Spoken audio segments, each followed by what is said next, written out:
There are more and more state universities and colleges, and also private higher education institutions that are doing it already, or have expressed a desire to mirror the initiative being done in Cubao and replicate it in other parts of the country.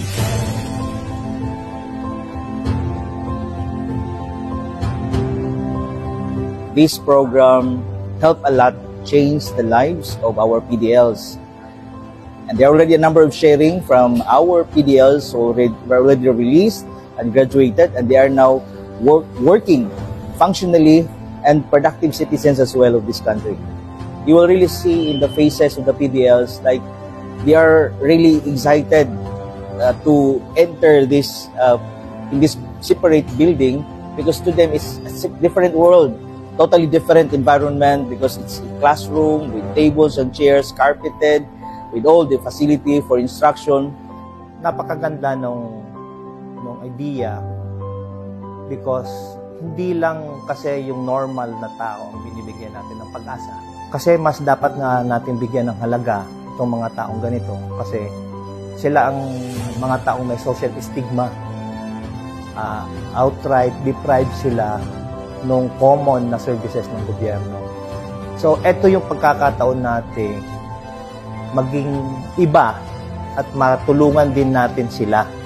We maximize this opportunity and we maximize the manpower resource that we have to help these people inside jail, so that our university and us as extensionists could make a huge difference in the life of our persons deprived of liberty.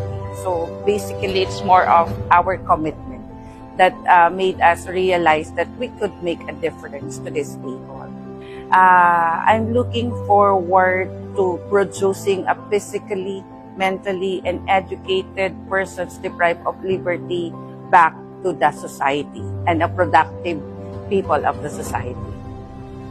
Hopefully, this partnership will continue and would enhance and better opportunities for PDL to include short courses like vocational courses to have that blue-collar job opportunities.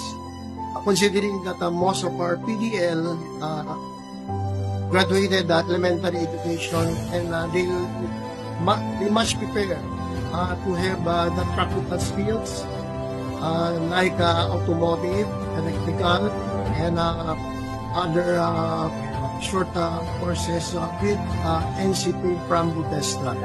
And those who are already released, I hope you will never dream again to go back to jail, and you learn from that lesson. Thank you, Ched, for the approval of the programs that we offered inside the Davao City Jail. Thank you to our partner as well, the BGMP and SETB, because we cannot realize this as our mandate for inclusive education without your support.